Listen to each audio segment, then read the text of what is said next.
Hello students.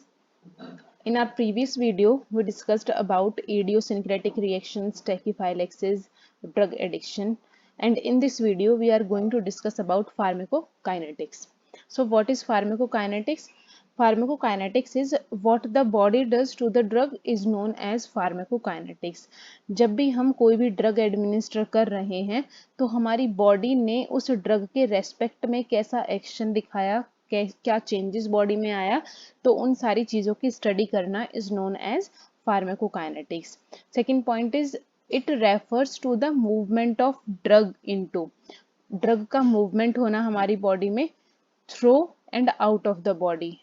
कोई भी drug आपने लिया तो वो बॉडी में एंटर किया, थ्रू आउट द बॉडी वो सर्कुलेट भी हुआ with the help of blood. जहां भी डिजायरेबल साइट ऑफ एक्शन है वहां पे वो ब्लड की हेल्प से पहुंच जाएगा और फिर उसका ड्रग का एक्सक्रीट आउट होना हमारी बॉडी से. तो ये जितने भी फेजेस हैं, ड्रग का एब्जॉर्ब होना, ड्रग का डिस्ट्रीब्यूट होना, उसका मेटाबॉलिज्म एंड उसका एक्सक्रीशन फ्रॉम द बॉडी, इन सारी चीज़ों की स्टडी ही हम फार्माकोकाइनेटिक्स के अंडर पढ़ते हैं. So basically pharmacokinetics includes absorption, distribution, metabolism and excretion. That is we call ADME. Now first step is absorption. तो absorption क्या है? Whenever we administer any kind of drug, it reaches into the stomach. So first point of absorption is, absorption means reaching of drug into blood vessels for further distribution. Absorption क्या करवाता है? Absorption की help से ही जो drug है वो distribute हो पाती है हमारी बॉडी में. अगर एब्जॉर्प्शन ही नहीं होगा ड्रग का तो ड्रग हमारी बॉडी में डिस्ट्रीब्यूट नहीं हो पाएगा. Until drug is absorbed, it will not be able to produce its effect. जब तक कि एब्जॉर्प्शन नहीं होगा ड्रग का तो वो ड्रग अपना एक्शन शो नहीं कर पाएगा, एज इट इज वो बॉडी में रह जाएगा. So absorption of drug is important and is obviously done by body. इसलिए एब्जॉर्प्शन एक बहुत ही इंपॉर्टेंट प्रोसेस है हमारी बॉडी का, और जो कि हमारी बॉडी परफॉर्म कर रही है ड्रग के रेस्पेक्ट में. Next is, once the drug reaches into the stomach, it gets disintegrated into small particles and then it gets dissolved by the fluid available in the stomach. What does that mean?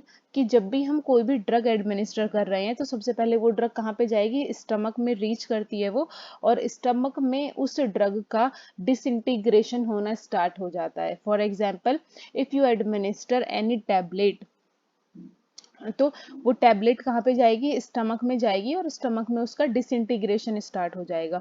Disintegration means उस drug का breakdown होना into smaller particles is known as disintegration. Disintegrate जब stomach ने उसको कर दिया तो stomach में ही क्या हो जाएगी? वो डिसॉल्व हो जाएगी.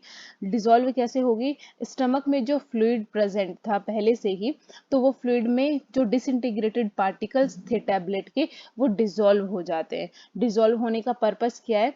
डिसॉल्व होने के बाद में ही उस फ्लूइड में उस ड्रग का वो ड्रग डिसॉल्व हुआ, उसकी वजह से ही वो ड्रग फर्दर पास कर पाएगा into the small intestine. So in stomach what occurs, it drug gets disintegrated into the smaller particles.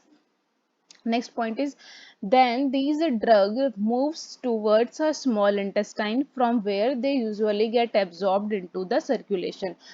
Distribution के बाद में, डिसइंटीग्रेशन के बाद में और डिसॉल्व होने के बाद में ड्रग कहाँ पे पहुंचेगी? स्मॉल इंटेस्टाइन में पहुंचेगी.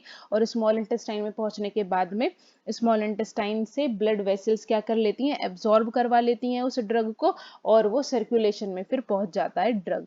Last point is, drug given by other than oral route directly reach the systemic circulation and they do not need to get disintegrated because they are already in liquid form. So ये क्या कह रहा है यहाँ पे कि कोई भी ड्रग अगर हम अदर देन ओरल रूट ले रहे हैं, लाइक टॉपिकल हमने लिया या इंजेक्टेबल्स हमने लिए, तो उनको उन रूट्स में डिसइंटीग्रेशन नहीं होता है. क्यों नहीं होता है? डिसइंटीग्रेशन का मतलब ही ये था कि जब भी हमने कोई सॉलिड डोजेस फॉर्म को एडमिनिस्टर किया तो वो solid form as it is तो ब्लड में पहुंच नहीं पाएगी, इसलिए उस ड्रग का ब्रेक डाउन होना इनटू स्मॉलर पार्टिकल्स इससे जरूरी होता है।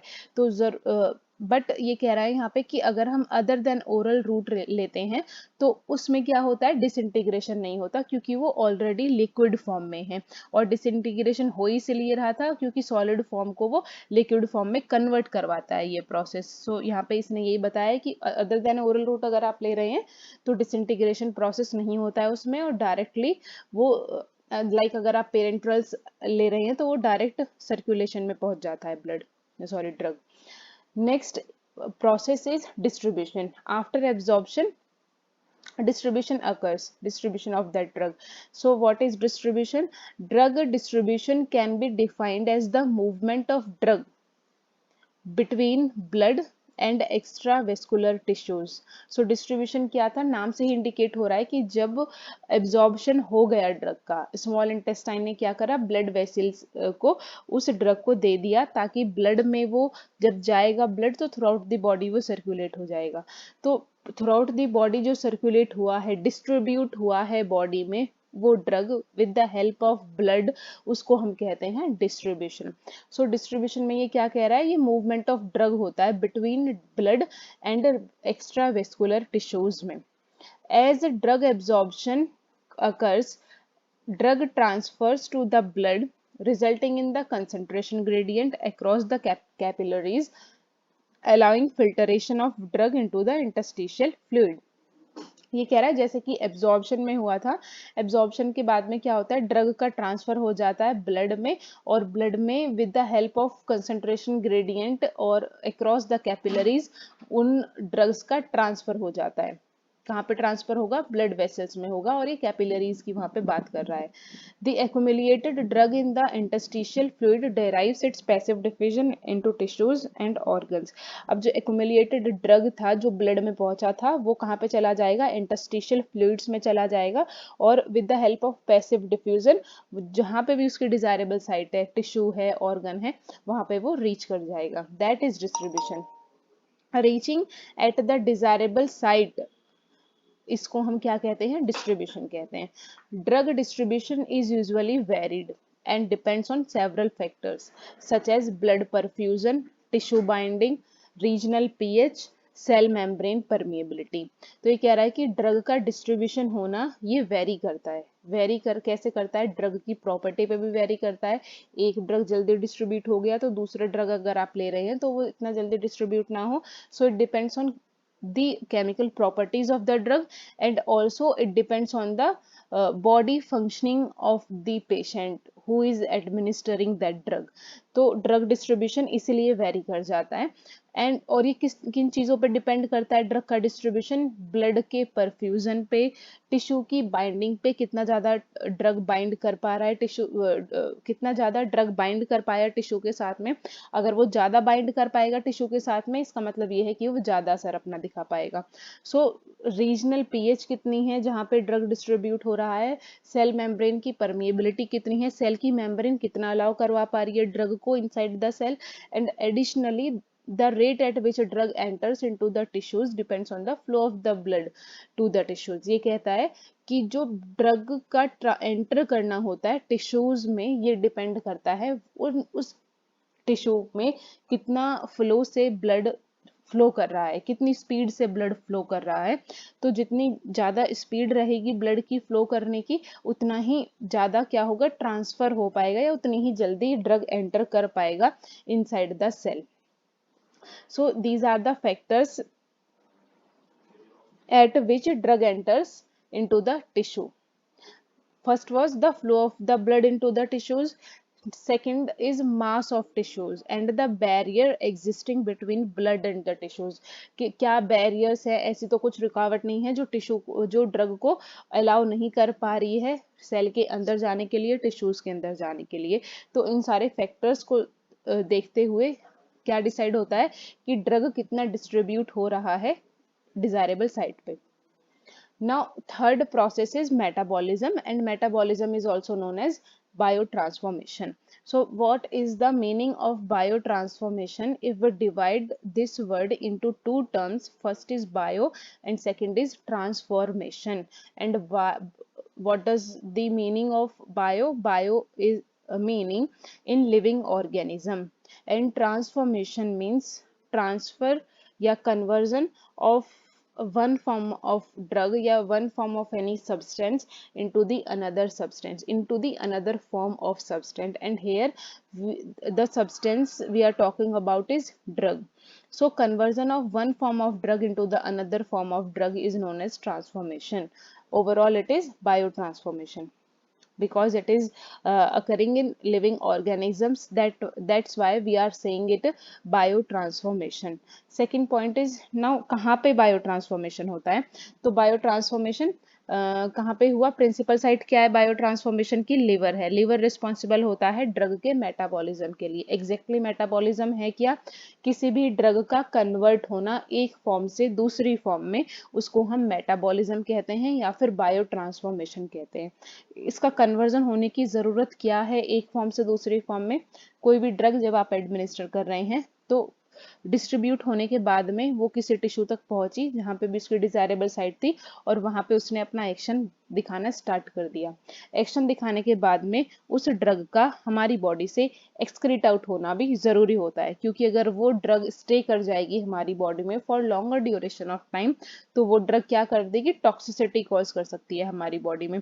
इसीलिए it is one of the most important process. अगर मेटाबॉलिज्म ही नहीं होगा तो ब्लड हमारी जो ड्रग है वो हमारी बॉडी में ही स्टे कर जाएगी और धीरे धीरे क्या होगा, उसकी टॉक्सिसिटी बहुत बढ़ जाएगी, ऑर्गन्स को वो अफेक्ट करना स्टार्ट कर देगी। सो मेजर ऑर्गन कौन सा है हमारी बॉडी का जो बायो ट्रांसफॉर्मेशन या फिर मेटाबॉलिज्म करवाने के लिए रिस्पॉन्सिबल है? The major organ for this process is liver. Next is the goal is to make the drug easier to excrete. जैसा कि मैंने आपको अभी बताया कि मेटाबॉलिज्म क्यों जरूरी है, मेटाबॉलिज्म इसलिए जरूरी है ताकि मेटाबॉलिज्म अगर होगा, ड्रग कन्वर्ट होगा एक फॉर्म से दूसरी फॉर्म में, तो हमारी बॉडी से वो इजीली एक्सक्रीट आउट हो जाएगा। तो इजीली एक्सक्रीट आउट हो जाए ड्रग, उसके लिए मेटाबॉलिज्म जरूरी होता है। Next point is the enzymes involve in metabolism are present in many tissues but generally are more concentrated in the liver. So मैंने जैसे कि आपको भी बताया कि जो मेजर ऑर्गन होता है बायो ट्रांसफॉर्मेशन का वो लिवर होता है, बट ऐसा नहीं है कि बस लिवर ही करवाता है ये चीज या लिवर ही कन्वर्ट करवा रहा है ड्रग को एक फॉर्म से दूसरी फॉर्म में, और भी बाकी ऑर्गन्स होते हैं जैसे कि किडनी हो गया, और तो ये सारे ऑर्गन्स भी क्या है, लंग्स हो गए, तो ये सारे ऑर्गन भी क्या करवाते हैं, उस ड्रग का मेटाबॉलिज्म करवाते हैं। बट जो मेजर कन्वर्जन करवाता है वो कौन करवाता है, लिवर करवाता है। Next is the drug metabolism rates very among patient. जैसे कि डिस्ट्रीब्यूशन का मैंने आपको बताया था कि डिस्ट्रीब्यूशन वेरी करता है from patient to patient and it depends on the chemical property of the drug also. उसी तरीके से मेटाबॉलिज्म का रेट भी वेरी कर जाता है डिफरेंट पेशेंट्स में। Some patients metabolize a drug so rapidly that therapeutically effective blood and tissue concentrations are not reached. ये कहता है कि कुछ पेशेंट्स में मेटाबॉलिज्म इतना फास्ट रेट पे हो जाता है कि प्रॉपर अमाउंट में वो जितना पहुंचना चाहिए था उसको ड्रग को ब्लड में या टिश्यूज तक उतना वो पहुंच ही नहीं पाता और इससे पहले वो मेटाबोलाइज हो जाता है, एक इनएक्टिव फॉर्म में वो कन्वर्ट हो जाता है।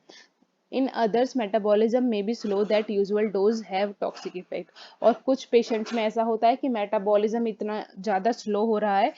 मेटाबॉलिज्म स्लो होने का मतलब ये है जितना ज़्यादा मेटाबॉलिज्म स्लो रहेगा किसी भी ड्रग का उतने ही लॉन्गर टाइम के लिए वो ड्रग हमारी बॉडी में स्टे कर पाएगा, और अगर वो लॉन्गर टाइम के लिए हमारी बॉडी में स्टे करेगा तो टॉक्सिसिटी होने के चांसेस उतने ही ज़्यादा बढ़ जाते हैं। सो ज़्यादा रैपिड रेट ऑफ मेटाबॉलिज्म भी अच्छा नहीं है हमारी बॉडी के लिए और इतना स्लो रेट ऑफ मेटाबॉलिज्म भी अच्छा नहीं है हमारी बॉडी के लिए। Next is the primary site of drug metabolism is liver. जैसा कि मैंने आपको भी बताया कि प्राइमरी साइट कौन सी होती है मेटाबॉलिज्म की, लिवर होती है, बट इसके साथ साथ kidney, intestine, lungs and plasma भी माइनर रोल्स प्ले करते हैं ड्रग के मेटाबॉलिज्म में। So biotransformation of drug give any of this activity. इनमें से कोई भी एक एक्टिविटी हो सकती है बायो ट्रांसफॉर्मेशन ऑफ ड्रग के लिए। इसका मतलब ये है कि बायो ट्रांसफॉर्मेशन जब होगा किसी भी ड्रग का, वो ड्रग के साथ में इन तीनों में से कोई भी एक चीज हो सकती है। वो इनमें से कौन सी चीज हो सकती है, ये तीनों कंडीशन सबसे पहली बात ये है क्या क्या, तो पहली कंडीशन में ये कहता है कि inactivation of drug. inactivation of drug. Next is active metabolites from active drugs. Next is activation of inactive drugs. तीनों में डिफरेंस क्या है? कोई भी ड्रग है, मेटाबॉलिज्म जब होता है तो मेटाबॉलिज्म क्यों जरूरी था? मेटाबॉलिज्म इसलिए जरूरी है किसी भी ड्रग का क्योंकि वो ताकि वो हमारी बॉडी से एक्सक्रीट आउट हो जाए। एक्सक्रीट आउट वो कब होगा? मेटाबॉलिज्म में एक प्रोसेस होता है कि मेटाबॉलिज्म क्या करवा देता है, उस ड्रग को इनएक्टिव फॉर्म में कन्वर्ट करवा देता है। इनएक्टिव फॉर्म में अगर ड्रग चला जाएगा तो वो अपना एक्टिविटी ही परफॉर्म नहीं कर पाएगा और फिर वो हमारी बॉडी से एक्सक्रीट आउट हो जाएगा। तो मेटाबॉलिज्म में एक प्रोसेस होता है कि जब लिवर ने क्या करवाया, उस ड्रग को इनएक्टिव फॉर्म में कन्वर्ट कर दिया। तो ये भी कंडीशन हो सकती है ड्रग के साथ में इन बायो ट्रांसफॉर्मेशन। सेकेंड कंडीशन की क्या बात करता है कि active metabolites from active drug. Drug active था और मेटाबॉलिज्म होने के बाद में भी वो ड्रग एक्टिव रहा। तो मेटाबोलाइट्स क्या है? मेटाबॉलिज्म क्या था कि conversion of one form of drug into the another form of drug, convert होना। तो मेटाबॉलिज्म में कन्वर्ट होने के बाद में या कन्वर्जन होने के बाद में जो ड्रग बनी, एक फॉर्म से दूसरी फॉर्म वाली जो ड्रग थी, उसको हम क्या बोलते हैं? मेटाबोलाइट्स कहते हैं। तो दूसरी कंडीशन ये भी हो सकती है कि ड्रग जब उसका मेटाबॉलिज्म हुआ, मेटाबॉलिज्म के बाद में भी वो ड्रग एक एक्टिव स्टेट में रही, या एक्टिव मेटाबोलाइट भी हम उसको कह रहे हैं, और वो as it is active metabolite से ही बॉडी से एक्सक्रीट आउट होगी। फिर third condition is activation of inactive drug. कुछ ड्रग्स ऐसी होती हैं, इसका मतलब ये है कि कुछ ड्रग ऐसी होती हैं कि जब हम उनको एडमिनिस्टर कर लेते हैं तब भी वो इनएक्टिव फॉर्म में ही रहेंगी, अपना एक्शन शो नहीं कर पाएंगी। इसलिए उन ड्रग्स का जब मेटाबॉलिज्म हो जाता है, आफ्टर मेटाबॉलिज्म और आफ्टर बायो ट्रांसफॉर्मेशन, वो ड्रग्स किस में कन्वर्ट हो जाती हैं? एक इनएक्टिव वो किस में कन्वर्ट हो गई? एक्टिव ड्रग में कन्वर्ट हो गई। So activation of inactive drug, activation हो जाना इनएक्टिव ड्रग का। तो ये तीन कंडीशंस हो सकती हैं किसी भी ड्रग के साथ में जब वो बायो ट्रांसफॉर्मेशन उस ड्रग का हो रहा है, और ये तीनों स्टेट्स डिपेंड करते हैं ड्रग की प्रॉपर्टी के ऊपर कि वो ड्रग की प्रॉपर्टी कैसी है। जैसी भी प्रॉपर्टी होगी उस अकॉर्डिंग इन तीनों में से कोई एक एक्टिविटी उसके साथ में हो जाएगी ड्यूरिंग बायो ट्रांसफॉर्मेशन। नाउ अब लिवर में ऐसी क्या चीज है जो कि बायो ट्रांसफॉर्मेशन करवाने के लिए रिस्पॉन्सिबल है? सो लिवर में क्या है? एंजाइम्स प्रेजेंट होते हैं और वो एंजाइम्स रिस्पॉन्सिबल होते हैं इस मेटाबॉलिज्म के लिए या फिर इस बायो ट्रांसफॉर्मेशन को करवाने के लिए। तो लिवर में डिफरेंट लोकेशन के अकॉर्डिंग या डिफरेंट साइट्स के अकॉर्डिंग अलग अलग तरीके के एंजाइम्स प्रेजेंट होते हैं, बट वो ओवरऑल क्या फंक्शन परफॉर्म करवा रहे हैं? बायो ट्रांसफॉर्मेशन का ही फंक्शन वो परफॉर्म करवाने के लिए रिस्पॉन्सिबल है। So depending on the location, enzymes in biotransformation are divided into two parts. First is microsomal enzyme and second is non-microsomal enzyme. So microsomal enzyme क्या है? जो माइक्रोजोम में प्रेजेंट हो लिवर के एंजाइम्स, उसको हम माइक्रोजोमल एंजाइम्स कहते हैं। So these are the enzymes which are present in liver microsome. Examples of such kind of enzymes are NADPH, cytochrome P450 reductase, hemoprotein cytochrome P450। Next is non microsomal enzyme. तो ऐसे enzyme जो माइक्रोजोम में ना present होके कहीं और present होंगे liver में, उनको हम नॉन माइक्रोजोमल एंजाइम्स बोलते हैं। So these are the enzymes which are present in cytochrome and mitochondria of the liver cells. तो लिवर की डिफरेंट लोकेशंस के अकॉर्डिंग ये एंजाइम्स प्रेजेंट होते हैं लिवर में, जो कि बायो ट्रांसफॉर्मेशन करवाने के लिए रिस्पॉन्सिबल है। अब बात आती है फेजेस ऑफ मेटाबॉलिज्म। तो मेटाबॉलिज्म क्या था? कि ड्रग का कन्वर्जन होना। तो कभी कभी क्या होता है कि मेटाबॉलिज्म एक स्टेट में ही रह जाती है, या मेटाबॉलिज्म तो प्रोसेस हुआ बट वो इतना प्रोसेस वो नहीं कर पाया कि वो उस फॉर्म तक पहुंच सके कि वो बॉडी से एक्सक्रीट आउट हो सके। मीन्स इतना ज्यादा वो कन्वर्ट नहीं हो पाया। एक ये समझिए आप कि ड्रग एक फेज में गया, मेटाबॉलिज्म के, और उस फेज में दो कंडीशन हो सकती हैं, या तो वो पहली फेज में ही चला गया ड्रग और पहली फेज में ही वो इतना कन्वर्ट हो गया या इतना मेटाबोलाइट वो हो गया कि अब वो प्रिपेयर है बॉडी से एक्सक्रीट आउट होने के लिए। फेज 1 हम उसको कहते हैं। फेज सेकंड भी होता है। फेज सेकंड ऑफ मेटाबॉलिज्म क्या कहता है कि कभी कभी कुछ ड्रग्स ऐसी होती हैं कि फेज 1 मेटाबॉलिज्म, फेज 1 में जाने के बाद में भी वो उस इतनी ज्यादा कन्वर्ट नहीं हो पाई ड्रग मेटाबोलाइट में कि वो बॉडी से एक्सक्रीट आउट होने के लिए तैयार हो जाए या प्रिपेयर हो जाए। इसीलिए इन्हीं दो कंडीशंस के अकॉर्डिंग फेजेस ऑफ मेटाबॉलिज्म को इलेबोरेट किया गया है यहाँ पे। तो फेज 1 मेटाबॉलिज्म वो है कि जिसमें कि पहला फेज में ड्रग आया, पहला स्टेप में ड्रग लिवर में आया, वहां पे उसका मेटाबॉलिज्म हो गया और फिर वो रेडी हो गया एक्सक्रीशन के लिए। कुछ ड्रग्स जो कि नहीं हो पाई थी इतनी ज्यादा प्रिपेयर, जो कि जो एक्सक्रीट आउट हो पाए, तो वो फेज सेकंड में एंटर कर जाती हैं लिवर के। तो फेज 1 ऑफ मेटाबॉलिज्म क्या कहता है कि इसमें क्या होता है, ऑक्सीडेशन होता है। Phase 1 of metabolism is also known as non synthetic reactions. और इनका मोटो क्या है, फेज 1 ऑफ मेटाबॉलिज्म क्या करता है, वो ड्रग को इतना ज्यादा पोलर बनाने की कोशिश करता है। पोलर मतलब कि इतना ज्यादा वाटर सॉल्युबल बनाने की वो उसको कोशिश करेगा ताकि वो हमारी बॉडी से इजीली एक्सक्रीट आउट हो जाए। जितना ज्यादा ड्रग पोलर बनेगा उतने ही इजीली वो हमारी बॉडी से एक्सक्रीट आउट हो जाएगा। तो what is the motto of phase 1 metabolism? The purpose of phase 1 metabolism is to make drug more polar metabolites. और ये मोर पोलर मेटाबोलाइट्स कैसे बना पा रहा है लिवर, ये कैसे कन्वर्ट कर पा रहा है? With the help of oxidation, with the help of reduction, hydrolysis and cyclization। ये चार स्टेप्स होते हैं। इन चारों स्टेप्स की हेल्प से जो लिवर होता है वो फेज 1 मेटाबॉलिज्म को परफॉर्म कर पाता है। तो पहला है ऑक्सीडेशन। ऑक्सीडेशन में क्या है, ये via cytochrome P450। Cytochrome P450 क्या था, ये वो एंजाइम हमने पढ़ा था जो कि रिस्पॉन्सिबल होता है, लिवर में प्रेजेंट होता है और ये रिस्पॉन्सिबल है मेटाबॉलिज्म करवाने के लिए। तो साइटोक्रोम P450 की वजह से क्या हुआ, ऑक्सीडेशन हुआ, रिडक्शन भी हो सकता है, हाइड्रोलिसिस रिएक्शंस भी होती हैं।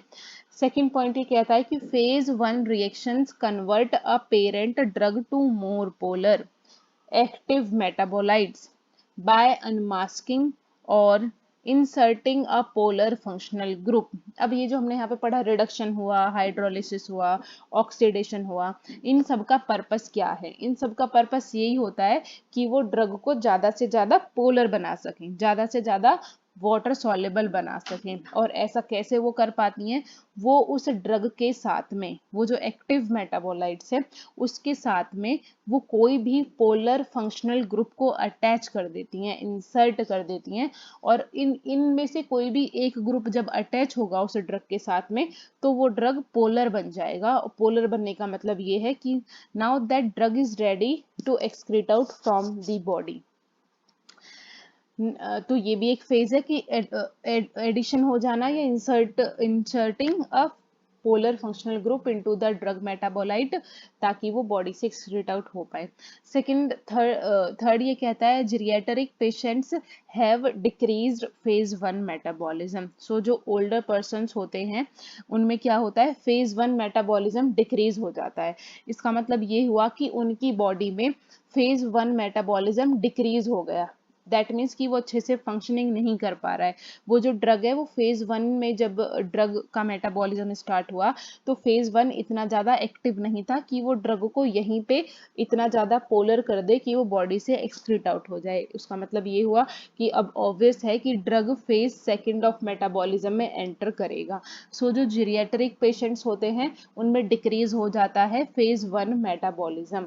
नेक्स्ट ये कहता है कि drugs metabolized via phase 1 reactions have longer half lifes. जो ड्रग्स मेटाबोलाइज होती हैं फेज 1 की हेल्प से उनकी ज्यादा हाफ लाइफ होती है, लॉन्गर हाफ लाइफ होती है। Next is geriatric patients metabolism drugs bye phase second reaction. अब जैसा कि मैंने आपको थर्ड पॉइंट में बताया था कि जब फेज 1 मेटाबॉलिज्म डिक्रीज हो गया जीरियाट्रिक पेशेंट्स में, तो ये ऑब्वियस है कि अब वो ड्रग फेज सेकंड मेटाबॉलिज्म में एंटर करेगा, ताकि वो ड्रग ज़्यादा पोलर बन पाए। ज़्यादा पोलर बनेगा तो वो बॉडी से एक्सक्रीट आउट हो पाएगा। So it was about the phase 1 metabolism. Now phase second metabolism. तो फेज सेकंड मेटाबॉलिज्म क्या है? फेज सेकंड वो फेज है जिसमें कि जो ड्रग फेज 1 में मेटाबोलाइट नहीं हो पाई थी अच्छे से, वो फेज सेकंड में पहुंच जाती हैं। फेज सेकंड में पहुंचने के बाद में उनका मेटाबॉलिज्म होता है और वो और ज्यादा पोलर बन जाती है। Phase second is also known as synthetic conjugation and it involves phase second involves conjugation of drug or metabolite of phase 1 with carbohydrate or amino acids। Conjugation ये करवा देती हैं ड्रग का या मेटाबोलाइट का जो कि फेज 1 से निकल के आया था, किसके साथ में? कार्बोहाइड्रेट्स के साथ में या फिर एमिनो एसिड्स के साथ में, ताकि वो मोर पोलर बन पाए। अब ये कॉन्जुगेशन वर्ड मैंने यहाँ पे बोला है, कॉन्जुगेशन रिएक्शंस यहाँ पे लिखी हुई हैं। तो what does the meaning of conjugation? Conjugation का यहाँ पे मतलब है ड्रग का अटैच होना किसी और मॉलिक्यूल के साथ में, उसको हम कहते हैं कॉन्जुगेशन। तो जब कॉन्जुगेशन होगा, इसका मतलब जब ड्रग अटैच होगा किसी और सब्सटेंस के साथ में, तो पर्पस ये है कि ऐसा मॉलिक्यूल अटैच हो इस ड्रग के साथ में या इस मेटाबोलाइट के साथ में, ताकि वो ड्रग को ज्यादा पोलर बना सके। So first point is glucuronidation, acetyling and sulfation reactions. इन सब में क्या हुआ? कॉन्जुगेशन रिएक्शंस ये कहलाती हैं, जो कि इंक्रीज करवा देती हैं water solubility of the drug with the polar moiety. Next is glucuronate, acetate and sulfate respectively. Phase second reactions convert a parent drug to more polar inactive metabolite by conjugation to subgroups 2OH, SH, NH2 functional groups on the drug। तो phase second reactions जो होती हैं ये parent drug को convert करवाती हैं ज़्यादा polar drug में, ताकि वो इनएक्टिव मेटाबोलाइट्स में कन्वर्ट हो जाए। और ये कैसे करवाया इन्होंने? कॉन्जुगेशन करवाया। कॉन्जुगेशन का मतलब मैंने आपको भी क्या बताया था कि ड्रग का अटैच होना किसी और सब्सटेंस के साथ में ताकि वो मोर पोलर बन पाए, उसको हम कॉन्जुगेशन यहाँ पे कह रहे हैं। तो कॉन्जुगेशन ये किसके साथ में? OH, SH, NH2 ग्रुप के साथ में अटैच करवा देते हैं उस फेज 1 मेटाबोलाइट को, ताकि वो इजीली वाटर सॉल्युबल बन पाए और इजीली बॉडी से एक्सक्रीट आउट हो पाए। Next is drugs metabolized via phase second reactions are rarely excreted। Patients deficient in acetylating capacities may have prolonged or toxic responses to normal doses of certain drugs because of decreased rate of metabolism। तो अगर उन patients में जिनमें rate of metabolism कम रहता है या decreased है, तो उन पेशेंट में प्रोलॉन्ग्ड और टॉक्सिक रिस्पॉन्स होने की पॉसिबिलिटी भी ज़्यादा होती है। So it was all about the metabolism, bio transformation, कौन से ऑर्गन रिस्पॉन्सिबल होता है, ऑर्गन में कौन से एंजाइम्स प्रेजेंट होते हैं जो कि मेटाबॉलिज्म करवा रहे हैं। मेटाबॉलिज्म के 2 फेज के बारे में हमने यहाँ पे स्टडी किया। It is one of the most important question exam point of view से। सो लास्ट इज एक्सक्रीशन, और excretion is also known as elimination। so what is the meaning of elimination? Body का उस drug का body से excrete होना is known as elimination और excretion। हमारी body में डिफरेंट ऑर्गन्स होते हैं जो कि एक्सक्रीशन के लिए रिस्पॉन्सिबल होते हैं। बट जैसे कि मेटाबॉलिज्म में हमने पढ़ा कि liver was the major organ that was responsible in metabolism, same वैसे ही एक्सक्रीशन में किडनी मेजर ऑर्गन होती है जो कि मोस्ट ऑफ द ड्रग्स का एक्सक्रीशन करवाने के लिए रिस्पॉन्सिबल होती है। ये आपको अभी इन स्लाइड्स में आके पता चल जाएगा कि कैसे किडनी एक्सक्रीशन और एलिमिनेशन करवाने के लिए रिस्पॉन्सिबल है। सो एक्सक्रीशन क्या है? ड्रग का excretion is a process of eliminating a drug from the body. Drug का एलिमिनेट हो जाना बॉडी से, उसको हम एक्सक्रीशन कहते हैं। Second point is a drug which is either biologically active itself और अ प्रो ड्रग। कोई भी ड्रग अगर वो बायोलॉजिकली एक्टिव है या फिर वो प्रो ड्रग है, तो that may be excreted in its original chemical state. तो वो अपनी ओरिजिनल स्टेट में, जैसा हमने बॉडी में उसको एडमिनिस्टर किया था, जिस केमिकल स्टेट में हमने बॉडी में एडमिनिस्टर किया था उसको, उसी केमिकल स्टेट में वो एज इट इज वो हमारी बॉडी से एक्सक्रीट आउट हो जाएगा। Next is alternatively all or the portion of drug may undergo chemical modification or be eliminated as biologically active or inactive or metabolites। तो ये कहता है कि या तो जब कन्वर्जन होता है ड्रग का एक्सक्रीशन होने के लिए, तो या तो पूरा पोर्शन ड्रग का या फिर some portion of drug chemical modification होता है उसमें। जो ये केमिकल मॉडिफिकेशन ये कह रहा है यहाँ पे, यही मेटाबॉलिज्म था जो हमने प्रीवियस स्लाइड में पढ़ा था। तो किसी भी ड्रग का पूरा मेटाबॉलिज्म या केमिकल मॉडिफिकेशन हो जाना या स्मॉल पोर्शन ऑफ ड्रग का केमिकल मॉडिफिकेशन हो जाना, ताकि वो बॉडी से एलिमिनेट हो जाए। एलिमिनेट कैसे होगा? या तो वो बायोलॉजिकली एक्टिव था और एक्टिव फॉर्म में ही वो बॉडी से एक्सक्रीट आउट हो गया, या फिर वो इनएक्टिव फॉर्म में था, या फिर मेटाबोलाइट्स के फॉर्म में कन्वर्ट होके बाय द लिवर वो बॉडी से एक्सक्रीट आउट हुआ है। So there are several routes of drug administration from the body. Several routes हैं ड्रग के एलिमिनेट होने के हमारी बॉडी से। The majority of drugs are eliminated by pathways that involve the kidney or the liver। So जो major pathway होते हैं drug के एलिमिनेट होने के, वो है किडनी और लिवर। तो रीनल एक्सक्रीशन मीन्स जब किडनी से एक्सक्रीट आउट होता है ड्रग, तो उसको हम रीनल एक्सक्रीशन कहते हैं। So renal excretion plays an important role in eliminating unchanged drug और their metabolites into the urine. So kidney से ड्रग एक्सक्रीट आउट हुआ, किडनी ने करवाया उसको, तो किडनी से जब ड्रग एक्सक्रीट आउट होता है तो वो इन the form of urine body से एक्सक्रीट आउट होता है। Next is the kidneys are the principal organs for excreting water soluble substances। So urine से तो excrete out हो गया, urine in the form of urine वो बॉडी से excrete out हो गया, बट किसी भी ड्रग को अगर urine in the form of urine body से excrete out होना है ड्रग को, तो उस ड्रग का मोर वाटर सोलेबल होना बहुत जरूरी होता है। तो किडनी ऐसे ड्रग का एक्सक्रीशन करवा पाती है जो कि जिस ड्रग की प्रॉपर्टी वाटर सोलेबल हो। अगर वो वाटर सॉलेबल नहीं होगा, दैट मीन्स वो लिपिड सॉलेबल ड्रग है, तो वो स्मॉल इंटेस्टाइन में पहुंच जाता है आफ्टर मेटाबॉलिज्म, और फिर वो इन द फॉर्म ऑफ फेसेस हमारी बॉडी से एक्सक्रीट आउट होता है। लिपिड सॉलेबल ड्रग्स जो होते हैं वो इन द फॉर्म ऑफ फेसेस हमारी बॉडी से एक्सक्रीट आउट होते हैं, और जो वाटर सॉलेबल ड्रग्स होते हैं वो हमारी बॉडी से in the form of urine excrete out होते हैं। So biliary system contributes to excretion to the degree that drug is not reabsorbed from the GI tract. Now renal excretion and biliary excretion. First is renal excretion. So the renal filtration accounts for most drug action। majority of the drug excretion जो होता है वो renal filtration की help से होता है।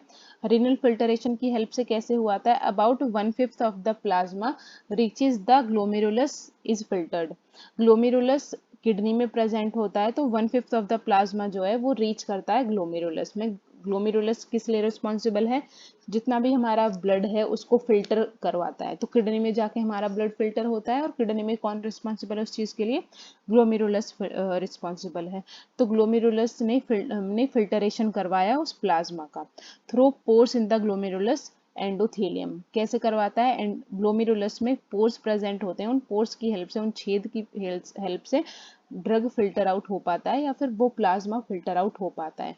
Nearly all water and most electrolytes are passively and actively reabsorbed from the renal tubules back into the circulation. So filter तो सारा प्लाज्मा हुआ, बट जो मेजॉरिटी ऑफ द पोर्शन जो होते हैं वो हमारी बॉडी में रीएब्सॉर्ब हो जाते हैं, हमारे सर्कुलेशन में वो फिर से चले जाते हैं। However, polar compounds which account for most drug metabolites cannot diffuse back into the circulation। So जो more water soluble compounds होते हैं, more polar compounds जो थे और जो ज़्यादा ड्रग के मेटाबोलाइट्स थे, वो वापस सर्कुलेशन में नहीं जा पाते और वो हमारी बॉडी से एक्सक्रीट आउट हो जाते हैं अनलेस अ स्पेसिफिक ट्रांसपोर्ट। ये जब तक कि बॉडी में रीअब्जॉर्ब नहीं होंगे तब तक कि उन्हें एक स्पेशल तरीके का ट्रांसपोर्ट मैकेनिज्म नहीं मिल जाता। अगर एक अलग तरीके का ट्रांसपोर्ट मैकेनिज्म अगर उनको मिलता है तो ही वो हमारी बॉडी में रीअब्जॉर्ब हो पाएंगे। ऐसी कंडीशंस का इसमें एग्जांपल बताया है glucose, ascorbic acid and vitamin B12। सो ये था renal excretion. Next is biliary excretion. Biliary in the form of bile bile के साथ में जब ड्रग बॉडी से एक्सक्रीट आउट हुआ उसको हम बाइलरी एक्सक्रीशन कहते हैं, because they are transported across the biliary epithelium against a concentration gradient, active secretory transport is required. Substances with similar physicochemical properties may compete for excretion. Drug with lipophilic groups are more likely to be excreted in the bile. जैसा कि मैंने आपको भी बताया था कि जो मोर lipid lipophilic groups होते हैं, जो मोर लिपोफिलिक ड्रग्स होते हैं, वो इन द फॉर्म ऑफ बाइल हमारी बॉडी से एक्सक्रीट आउट हो पाते हैं फेसेस की हेल्प से. So it was all about the pharmacokinetics. It we have covered the full unit of pharmacology 1. In next video we will discuss with the new topic of unit 1, pharmacology 1.